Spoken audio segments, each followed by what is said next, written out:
What's up guys, Jay here, and today we're going to talk about how to play the Driller class in DeepRockGalactic. We're going to cover what the Driller brings to the table, the kind of gear that are in his arsenal, and the types of missions that you're going to want to bring a Driller on. Last week we covered the Gunner class, so check out that video if you haven't yet, but if you guys are ready, let's talk about the dwarf that thinks he's a mole, the Driller. By the way, if you guys want to see more gaming videos, subscribe to the channel, that way it's easier to find my content. Obstacle! More like a granite smoothie once I'm done! So, you want to play Driller.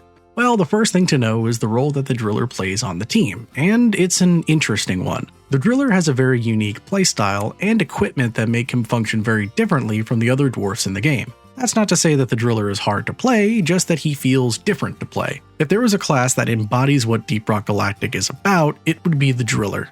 You dig, you shoot, you blow stuff up. While his weapons may be unconventional, they are incredibly fun to use, and he has access to the most unique and arguably useful traversal tool in the entire game. If it ain't drillable, it's probably flammable. As I mentioned before, the Driller has some pretty unconventional weapons compared to the other classes. However, that doesn't make them at all less effective or fun.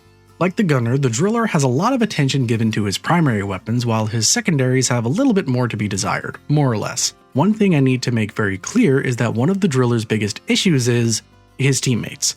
Now let me explain. All of the Driller's primary weapons have a very wide range and have a large spread to them. Since friendly fire is a thing in this game, it means you need to be extra careful with not hitting your teammates. That doesn't mean you shouldn't play the Driller if it's necessary, it just means you need to be more aware of your allies than normal. Now with that in mind, like we did with the Gunner video, we'll go over each weapon and piece of equipment the Driller has, as well as the kinds of situations they're useful in, and some upgrades that you may consider using. But remember that we won't be touching on overclocks for the sake of simplicity. The first primary weapon the Driller has in his arsenal is the CR-SPR, or the Crisper Flamethrower. I imagine this weapon sounds more or less self-explanatory. The flamethrower shoots a stream of fire that damages enemies and quickly raises their temperature to ignite them. Creatures lit on fire take damage over time. The flamethrower also leaves behind sticky flames whenever the fire stream touches the terrain. Sticky flames will rapidly damage enemies who walk through them. One unique aspect about the flamethrower is that it has minor armor-piercing abilities due to not using bullets or explosives. It can damage enemies through their armor, however not quite as effectively as other weapons. Another funny trait this weapon has is that it actually deals bonus damage to Glacial Strata enemy variants and Bacteria enemies,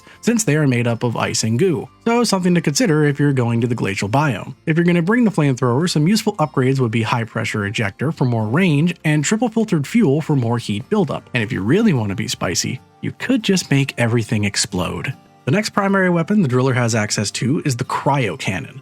Like the flamethrower, this weapon sounds pretty straightforward, albeit the literal polar opposite of the flamethrower. The Cryo Cannon does not utilize a reloading system and instead draws from one pool of reserve ammo, similar to the Gunner's Leadstorm minigun. It also has a brief charge-up period before it spews its stream of icy slushy. If the gun is fired for too long, you will eventually empty the pressure gauge and require repressurization before it can start firing again. The gun itself shoots a freezing cold stream which deals damage and decreases the temperature of enemies, eventually causing them to freeze. Frozen enemies will receive triple damage, lose any weak points they had, and are completely immobilized. Being frozen also prevents several enemies from performing unique abilities, like the Glyphid Exploders and Glyphid Bulk Detonators exploding, which is extremely useful. Also, flying enemies like Bacteria will drop to the floor and shatter instantly, which is very satisfying to watch. If you're going to bring the Cryo Cannon, some upgrades to consider are Stronger Cooling Unit and Supercooling Mixture for more freezing power, and Fragile for a chance to instantly shatter frozen enemies.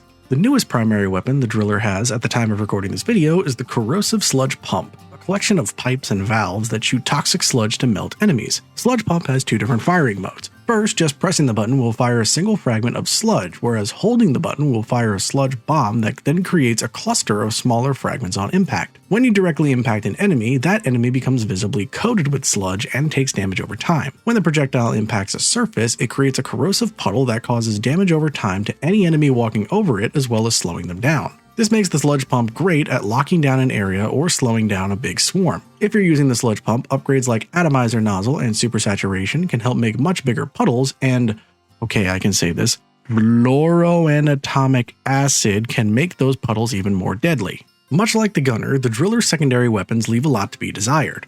There are some interesting options, of course, but again, it's just hard to rely on these weapons when you have stronger primary options. While the Engineer and Scout have their weapon power levels more evenly distributed, the Gunner and Driller put most of their punch into their primaries, while their secondaries are more for cleanup. The first option the Driller has is the Subata 120 pistol. It's a pistol.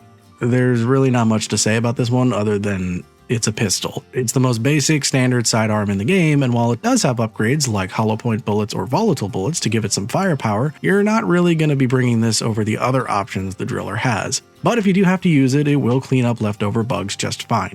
An alternative and most definitely upgrade to the Subata is the Experimental Plasma Charger, or EPC for short. The gun uses a large ammo pool and an overheating mechanic similar to what we've seen so far. It also has two firing modes, regular shots by tapping the fire button and charge shots by holding the button down and releasing. Both firing modes will produce purple balls of plasma, which I'm sure is very safe to stand near and to just, have this gun in your pocket. Anyway, the projectiles need to physically travel through the air before they hit a target. Both firing modes will produce heat, and if the gauge peaks, the weapon will overheat and become inoperable for a short time. While definitely an upgrade to the standard Subata, this weapon definitely has more form than function. However, it's still fun and useful, and if you do want to use it, upgrades like Burning Nightmare and Plasma Splash will make it even more fun. The third secondary weapon in the Driller's arsenal is the Colette Wave Cooker. Now this is a gun that just screams DeepRockGalactic. I don't really know if you can call it a gun because it's literally just a microwave heater strapped together and put onto an arm brace. Anyway, the Wave Cooker also feeds from a single ammo pool and has an overheating mechanic similar to the EPC. The gun shoots a microwave beam to inflict continuous damage onto any unobstructed target in its path. The beam itself is invisible, with visuals only appearing from its point of impact. The gun also has effectively infinite range, so you can go crazy with it. The Wave Cooker is honestly a lot of fun to use and can actually cover a pretty large area. And if I was worried about the plasma charger being safe to wield, then this thing is just an HR incident waiting to happen. Anyway, if you want to use the Wave Cooker, upgrades like Heatsink can keep the gun shooting longer, and Boiler Ray can help give it even more firepower. Like the other classes, the Driller also has several options for grenades that he can bring to cause even more damage. The Impact Axe, while not being a grenade per se, is still really fun to use. It has a high chance to stun, and what's even better is if you miss, you can actually pick it back up so you don't lose it. Plus, it's just fun to throw axes at the bugs. The HE grenade is a standard frag grenade. If you've played literally any other FPS game, you know how this one works. You throw it and it makes a big boom after a few seconds.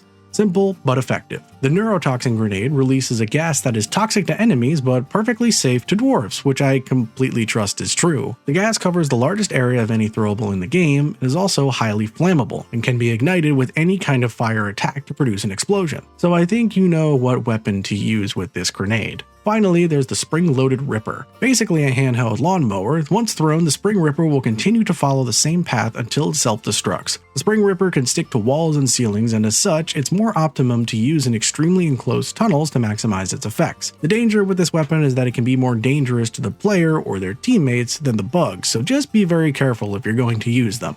The Driller also has access to a very unique support tool, if you could even call it that. The Satchel Charge is a very potent explosive that has an extremely large area of effect. Once thrown, the player can see the size of the explosion by the pulsing red sphere and can then detonate the charge once the area is clear of allies. Or not. While not having a ton of practical use, it can be a useful tool in clearing terrain or even large swarms. If there's a large mass of minerals you need to collect, or you just want to get rid of an annoying wall for some reason, you can throw this at the wall, hit the button, and collect the goods. Just be careful you don't blow up the floor that you're standing on. The final tool the Driller has at his disposal is his Traversal tool, and it's what gives the Driller his name. The reinforced power drills are a pair of massive handheld drills mounted up to the player's forearms. Definitely the Driller's most iconic tool, the power drills are able to cleave through solid rock with ease. They're much more efficient at breaking rock than those lame pickaxes, digging faster and in a much wider space. However, the drills are unable to mine minerals, which I'm a little disappointed about. The most common way you'll use these things is mining the loose dirt that connects the tunnel systems together, but they can go through any walls in the tunnel systems. The drills generate heat and consume fuel as they run. If the drill gets too hot, they shut down for a short time, and if you run out of fuel,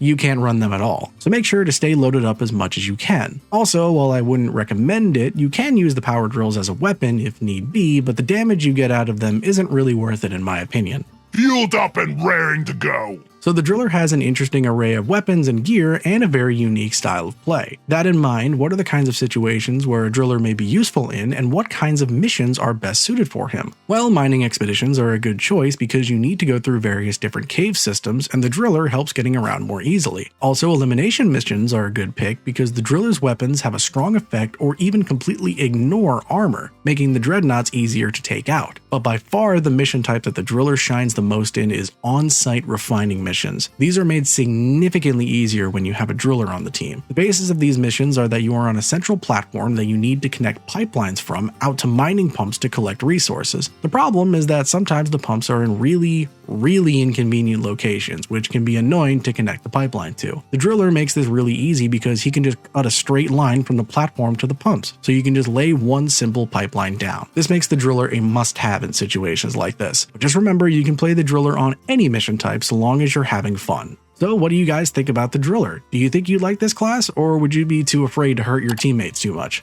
Unless you want to do that, in which case it'd be much easier. Anyway, I hope you guys found this video helpful. Be sure to give it a like because it tells me which types of videos you guys want to see. Thank you guys for watching, and I'll see you next Friday for another video.